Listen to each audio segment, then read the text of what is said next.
नमस्कार दोस्तों, स्वागत है आपका आपके अपने यूट्यूब चैनल मन अप स्टोरीज में। दोस्तों, एक कहानी चल रही है शराब और शबाब। दोस्तों, कहानी के 2 पार्ट अपलोड हो चुके हैं, ये तीसरा पार्ट है। तो चलिए इस तीसरे पार्ट को शुरू करते हैं। रोमा को इस अनैतिक संबंध के बारे में पता लग जाता तो क्या रोमा उसका सपोर्ट करेगी? क्या रोमा उसे इस घर में रहने देगी या धीरज रोमा को छोड़कर उससे शादी कर लेगा? और अगर धीरज उसके प्यार में पागल होकर ऐसा कोई कदम उठा भी ले तो कितना गलत होगा। एक अच्छा भला हंसता खेलता परिवार बर्बाद हो जाएगा। फिर एक कटु सत्य यह भी है कि एक हिंदुस्तानी स्त्री गलत होने पर भी साथ अपने पति का ही देती है। मतलब ये कि धीरज के इस सच का अगर पर्दाफाश हो जाता है तो इसमें उसका ही अहित है, क्योंकि तब निश्चित रूप से उसको ही घर से निकलना पड़ेगा, चाहे मजबूरी में ही सही। पर रोमा पति का ही साथ देगी, क्योंकि अगर उसने ऐसा नहीं किया तो उसकी पूरी गृहस्थी उजड़ जाएगी। और यह भी सच है कि अगर किसी लड़की के पास कोई बैकअप होता है, यानी कि कोई सहारा होता है, कोई अपना होता है उसका, तब उसके अंदर विरोध की ताकत भी आ जाती है। लेकिन एक अकेली लड़की जिसका कोई अपना ना हो, कोई दोस्त ना हो, कोई सहारा ना हो, उसके आगे ऐसी विषम परिस्थितियों में समझौता करने के सिवाय कोई और विकल्प नहीं होता। हाँ, सुसाइड ज़रूर वो कर सकती है, पर किसी समस्या का यह हल भी तो नहीं हो सकता। इस बेरहम समाज से प्रताड़ित होकर रोज़ाना न जाने कितनी ही लड़कियां आत्मदाह कर लेती हैं। पर क्या होता है? क्या कोई फ़र्क पड़ता है इससे? क्या समाज में कुछ बदलाव आता है इससे? फिर आत्महत्या करना भी तो एक अपराध ही है। इसलिए ऐसे मौक़ों पर इंसान को अपनी जान देने की बजाय परिस्थितियों से लड़ना चाहिए। समस्या कितनी भी गंभीर क्यों ना हो, परिस्थितियाँ कितनी भी विपरीत क्यों ना हो, पर ज़िंदगी से हार कर मौत को गले लगाना समस्या को और भी गंभीर बना देता है और अपराध को भी बढ़ावा देता है। राधा ने सोचा, धीरज पर इस समय वासना का भूत सवार है और इस समय वो उसकी कोई भी बात नहीं सुनेगा, क्योंकि जब भी किसी इंसान पर वासना का भूत सवार होता है उस समय उसकी बुद्धि कुंठित हो जाती है और वो अपनी वासना की आग को बुझाने के लिए कुछ भी कर सकता है, यहाँ तक कि अपनी इच्छा पूरी न होने पर किसी का खून भी कर सकता है। काफी देर तक सोचने विचारने के बाद अंततः राधा ने धीरज का विरोध करने की बजाय उसको अपनी बाहों में ले लिया और बोली, आज मेरे बदन में बहुत दर्द है, प्लीज, और मैं बहुत थकी हुई भी हूँ। कितने दिनों बाद आज सुख चैन की नींद सो रही हूँ, पर तुमने मुझे उठा दिया। प्लीज आज नहीं, फिर कभी। राधा की इस प्यार भरी स्वीकारोक्ति का धीरज पर सकारात्मक प्रभाव पड़ा और उसने उसके होठों को चूमते हुए कहा, ओके माय डार्लिंग, तुमने इतना कह दिया, यही बहुत है मेरे लिए। और फिर उसने राधा के साथ कोई ज़बरदस्ती नहीं की। हाँ, थोड़ी देर तक उसे कि ज़रूर करता रहा, लेकिन उसके बाद वो चुपचाप अपने कमरे में चला गया। धीरज के जाने के बाद राधा ने सोचा, ये सच है कि इंसान में मानवीयता अभी जिंदा है।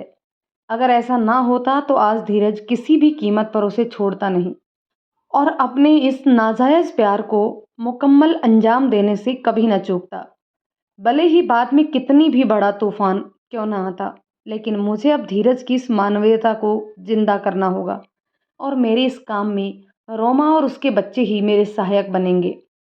बहुत देर तक अपने जीवन में आई इस एक नए तूफान से सही सलामत बचकर निकलने के बारे में वो सोचती रही और फाइनली ये निश्चय किया कि अब उसे कोई ऐसा ताना बाना बुनना पड़ेगा जिससे धीरज को खुद इस बात का एहसास हो कि उसकी ये हरकत सही नहीं है, क्योंकि उसकी इस गलत हरकत के कारण उसके परिवार की खुशियों में ग्रहण लग जाएगा और यह भी हो सकता है कि कल की तारीख में उसकी पूरी जवानी हमेशा हमेशा के लिए सलाखों के पीछे दफन हो जाए।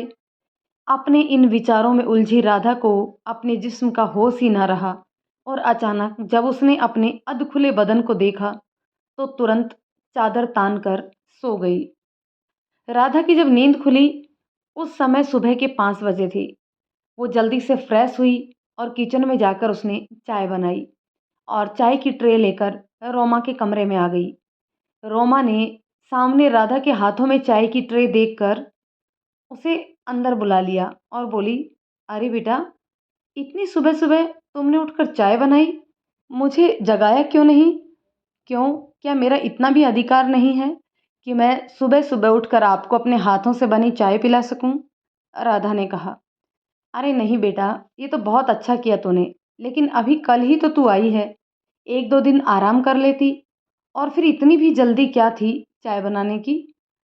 इसलिए क्योंकि मैं रोज़ सुबह-सुबह अपने घर में भी चाय बनाती थी, अपने भाई के लिए।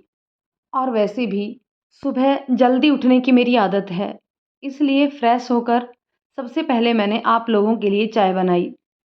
और बेटा तूने अपने लिए चाय बनाई कि नहीं? बनाई है। तो बेटा तू भी अपनी चाय का कप लेकर यहीं आ जा। जी, अभी आती हूँ। राधा के जाते ही रोमा ने धीरज को उठाते हुए कहा, अरे सुनते हो जी? देखो राधा बिटिया हमारे लिए इतनी सुबह चाय ले आई है और तुम अभी तक सो रहे हो। चलो जल्दी उठो और चाय पियो। चाय? कहाँ है चाय? लाओ, दो। ये लो। रोमा ने धीरज के हाथ में चाय का कप पकड़ाते हुए कहा, वाह क्या चाय बनाई है। इतनी बढ़िया चाय तो तुमने आज तक कभी नहीं पिलाई। जब मेरी बेटी इतनी प्यारी है तो उसकी बनाई चाय बढ़िया ही तो होगी। तभी राधा अपना चाय का कप भी लेकर वहां आ गई। आओ बेटा, मेरे पास बैठो। बहुत अच्छी चाय बनाई है तुमने। इन्हें भी बहुत पसंद आई। Thanks uncle, thanks aunty. Aunty नहीं, मुझे माँ कहो, क्योंकि तू मेरी बेटी जैसी है। सबसे बड़ी बेटी और सबसे प्यारी बेटी। और आप भी तो मेरी सबसे प्यारी माँ हैं। यह कहते हुए राधा ने अपनी माँ के पैर पकड़ लिए। जीती रहे बेटी, रोमा ने राधा के माथे को चूमते हुए कहा। तब राधा ने चाय पीते हुए माँ से पूछा, माँ बच्चों के लिए टिफिन में क्या बनाऊं? उन्हें कितने बजे स्कूल जाना है? अरे बेटा, मैं अभी बच्चों के लिए पराठे और सब्जी बना देती हूँ। तू क्यों चिंता करती है? आप ही कैसी बातें करती है माँ? वो मेरे छोटे भाई बहन हैं, तो मैं उनकी चिंता क्यों नहीं करूँगी? आज से मैं ही उनके लिए टिफ़िन बनाऊँगी। आप तो बस ये बताइए कि उनके लिए बनाना क्या है? बेटा, पराठा और भिंडी की सब्ज़ी बनानी है, क्योंकि बच्चों को भिंडी की सब्ज़ी बहुत पसंद है। और अंकल के लिए क्या खाना बना दूँ? उन्हें भी तो 10 बजे जाना होगा ना? बेटा अंकल नहीं, अब ये तेरे पापा हैं और ये रोज़ घर से दाल, चावल, रोटी, सब्ज़ी खाकर 11 बजे काम पर निकलते हैं। तभी धीरज झल्लाते हुए रोमा से बोला, पागल हो गई हैं क्या? कहीं तेरा दिमाग तो फिर नहीं गया? इस एक दिन की छोकरी पर इतना भरोसा कर लिया तूने? खुद उसकी मम्मी बन गई और मेरे को पापा बना दिया। अरे कुछ दिन काम तो करने दे, उसके बाद कोई रिश्ता जोड़ना। अभी से इतना मुँह लगाने की ज़रूरत नहीं है। आप चुप रहिए, मैं पहचानती हूँ अपनी बेटी को। ये मेरे साथ ही रहेगी मेरी बेटी बनकर। और आप भी इसके पापा हैं आज से। कुछ समझा आपने? इतनी प्यारी बेटी पर शक कर रहे हैं आप, जबकि आप ही इसे गांव से लेकर आए हैं। फिर ऐसा आप कैसे कह सकते हैं? और वैसे भी अब तो हम ही इसका सहारा हैं। फिर राधा के बालों में हाथ फेरते हुए बोली, बेटी तू बिल्कुल चिंता मत कर और कहीं यह ना समझना कि तू हम पर बोझ है, बल्कि तू तो हमारी मददगार है, क्योंकि जितनी तुमको हमारी ज़रूरत है उससे कहीं ज़्यादा हमें भी तेरी ज़रूरत है। हमारे बच्चों को भी तुम्हारी ज़रूरत है और इन्हें भी तुम्हारी ज़रूरत है, क्योंकि इनके खाने पीने और घर के काम के इतने नखरे हैं कि मैं अकेले उन्हें पूरा नहीं कर पाती। अब तू आ गई है बेटी तो कुछ मेरे भी आराम हो जाएगा और कुछ इन्हें भी। और सुन, तू इनकी बात का बुरा ना मानना। जी माँ जी, मैं क्यों बुरा मानूंगी? और अब तो मेरे पापा भी हैं वो। राधा ने धीरज की तरफ देखते हुए कहा। धीरज ने तब अपनी आंखें तरेरते हुए अपना मुंह दूसरी तरफ घुमा लिया। इतने में बच्चे भी उठ गए और राधा को देखते ही उससे लिपट गए और बोले, गुड मॉर्निंग दीदी। गुड मॉर्निंग चीकू। गुड मॉर्निंग जिया। पर तुमने मम्मी पापा को गुड मॉर्निंग क्यों नहीं बोला? सॉरी दीदी। ये कहकर दोनों ने अपने मम्मी और पापा को भी गुड मॉर्निंग विश किया। Good morning mummy papa. Good morning बच्चों। उठो और फटाफट स्कूल के लिए तैयार हो जाओ, वरना फिर बस छूट जाएगी और आज पापा इतने थके हैं कि तुम्हें गाड़ी से छोड़ने भी नहीं जा पाएंगे, तो हम दीदी के साथ चले जाएंगे। दोनों बच्चों ने एक स्वर में कहा। तुम्हारी दीदी भी आज बहुत थकी हुई है और दीदी को ज़्यादा परेशान ना किया करो। बच्चों को समय से तैयार होकर स्कूल बस से ही स्कूल जाना हो चाहिए, रोमा ने कहा। ओके मम्मी, ये कहकर दोनों बच्चे स्कूल की तैयारी में लग गए। मम्मी, मैं भी जाती हूँ भिंडी की सब्जी और पराठा बनाने, वरना बच्चों का टिफिन समय पर तैयार नहीं हो पाएगा, राधा ने कहा।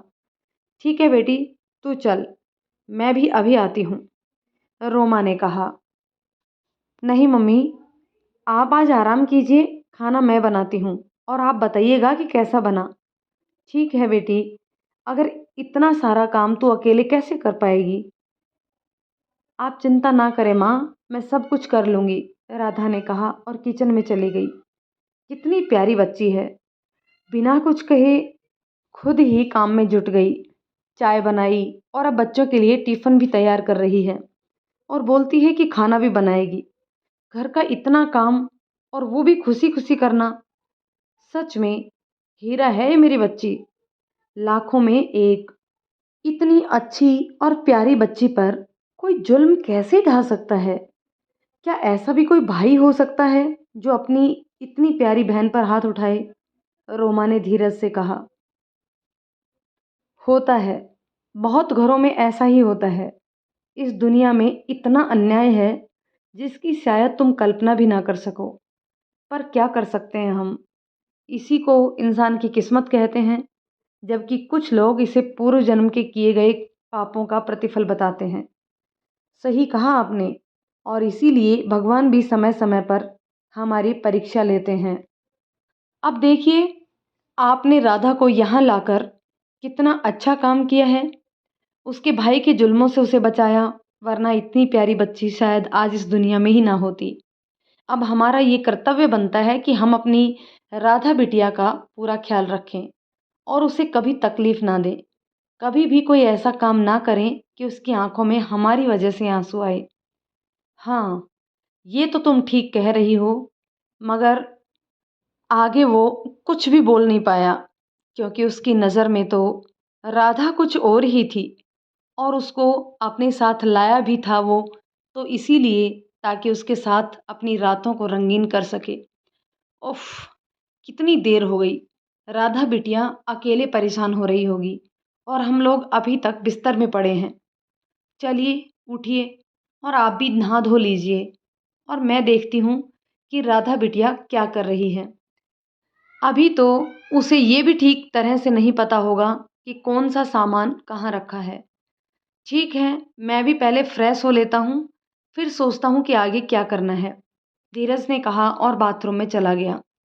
उधर रोमा जब किचन में गई, तब तक राधा भिंडी की सब्जी बना चुकी थी और आटा गूंद कर पराठे बनाने जा रही थी। तभी रोमा ने कहा, बेटा, मैं पराठा बेल देती हूँ, तू तवे पर सेक दे, मैं दोनों काम कर लूँगी माँ। तभी कमरे में धीरज की माँ आ गई, जो कल से राधा के सामने नहीं आई थी, लेकिन बड़े ही ध्यान से राधा को ऑब्जर्व कर रही थी। उन्हें कमरे में आया देख राधा ने सबसे पहले उनके पैर छुए और उन्हें देखने लगी। रोमा ने बताया कि राधा बिटिया, ये धीरज की माँ यानी कि मेरी सास हैं। राधा ने कहा, अरे हाँ दादी, मैंने तो आपको पहचाना ही नहीं। बहुत दिन पहले देखा था आपको, जब मैं बहुत छोटी थी। दादी नहीं, मैं तेरी ताई लगती हूँ। वैसे तू मुझे माँ कह सकती है, धीरज की माँ ने कहा। और फिर रोमा से बोली, तू कब से इसको बेटी बेटी कही जा रही है? ये तुझे बेटी नजर आ रही है? तेरी ननद जैसी है। इतनी बड़ी बेटी होगी तब पता चलेगा तुझे। यह तेरी नहीं, मेरी बेटी है। आज से यह धीरज की बहन है। राधा यह सुनकर चौंक गई, क्योंकि रोमा ने उसे धीरज की बेटी बना दिया और धीरज की माँ ने उसे धीरज की बहन बना दिया, जबकि धीरज तो उसे कुछ और ही बनाना चाहता था। परंतु यह बात सुनकर राधा को बड़ा सुकून मिल रहा था कि अब तो वह यहाँ आराम से सेफ रह सकती है।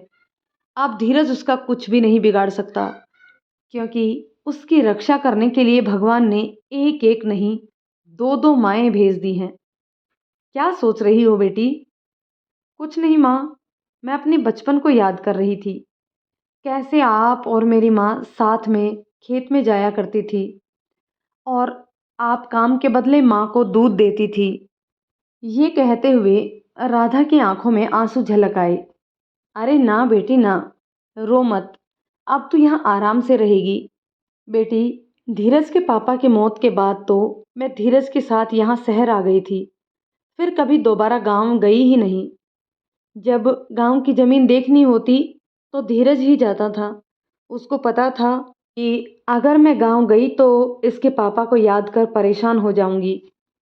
वैसे बिटिया, तेरी माँ बहुत ही नेक औरत थी। खैर छोड़ो, चलो हम दोनों मिलकर करते हैं काम। अरे नहीं माँ, मैं अकेली कर लूँगी। अरे बेटा, मुझे मालूम है कि तू सब अकेले कर लेगी, पर इस उम्र में अगर तू मुझे कुछ भी काम नहीं करने देगी तो मैं बीमार पड़ जाऊंगी, क्योंकि इस उम्र में थोड़ा बहुत हाथ पैर तो चलना बहुत ज़रूरी है। और वैसे भी सुबह सुबह रोमा की भी मदद करती हूँ मैं। अब बोल, क्या तू चाहती है कि मैं बिस्तर पकड़ लूँ? ना माँ जी ना, आपको तो मेरी भी उम्र लग जाए। खबरदार जो ऐसा कहा, तेरी उम्र बहुत है मेरी बच्ची, इसलिए आगे से कभी ऐसी बातें ना करना। माँ ने राधा के हाथ से बेलन लेकर पराठा बेलते हुए कहा। रोमा, तू जा, बच्चों को नहला धुला कर तैयार कर दे। जब तक हम दोनों मिलकर साथ में बातें भी करते हैं और काम भी। हाँ माँ, मैं जा रही हूँ। वैसे आज राधा ने हमें जल्दी उठा दिया, इसलिए बच्चे आज लेट नहीं होंगे। आज तो मैं बच्चों को अच्छे से नहला धुला देती हूँ, रोमा ने किचन से निकलते हुए कहा। राधा बिटिया, बच्चे नहाते ही दूध मांगेंगे, इसलिए तुम ऐसा करो कि साइड में दूध गर्म रख दो। माँ, दूध तो मैंने चाय बनाते टाइम ही गर्म कर दिया था। वाह बेटी, तू भी तेरी माँ की तरह बहुत समझदार है। वो भी एक साथ ही बहुत सारे काम कर देती थी। मुझे उसे कभी बताने की जरूरत नहीं पड़ी कि कब क्या काम करना है। वो हमेशा ऐसे ही काम करती थी जैसे उसका खुद का ही घर हो। और तू भी अपनी माँ पर ही गई है बेटा। आज धीरज के लिए भी नाश्ते में पराठे ही बना देते हैं। दोनों धीरे धीरे बातें करते हुए पराठे बना रही थी। तब तक दोनों बच्चे नहाकर आ गए, पीछे पीछे रोमा भी। दूध दो माँ, बच्चों ने कहा। हाँ बेटा, देती हूँ। रोमा ने गैस के दूसरे बर्नर पर दूध रखते हुए कहा। अरे रोमा, दूध गर्म किया हुआ है, दोबारा क्यों गर्म कर रही है? रोमा ने पतीले को नीचे से छू कर देखा और बोली, माँ दूध ठंडा हो गया है, हल्का सा गर्म करके देती हूँ। आप तो जानते ही हैं ये दोनों शैतान ठंडा दूध नहीं पीते। दूध हल्का गुनगुना कर बच्चों को दे दिया और साथ में जैम के साथ एक एक पराठा भी नाश्ते में दिया। और फिर रोमा ने उनका टिफ़िन भी तैयार करके दे दिया। आज बच्चे आराम से स्कूल जाने के लिए रेडी हो गए, जबकि रोज़ तो भागते से बस पकड़ते थे या कई बार बस छूट ही जाती थी और धीरज को गाड़ी से उन्हें छोड़ने जाना पड़ता था। तभी कुछ देर बाद ही उनके स्कूल की बस आ गई और बच्चे टाटा बाय बाय करते हुए चले गए। रोमा ने कहा, मैं सब्जी ले आती हूँ माँ, आप जब तक नहा के पूजा कर लो और राधा दाल चावल देख लेगी। दोस्तों, कहानी के इस पार्ट को यहीं रोकते हैं। मिलते हैं एक और पार्ट में। तब तक के लिए कहानी पसंद आए तो लाइक शेयर कर दीजिए। चैनल पर नए हैं तो प्लीज़ चैनल को सब्सक्राइब जरूर कर दीजिए। मिलते हैं अगले पार्ट में, तब तक के लिए शुक्रिया।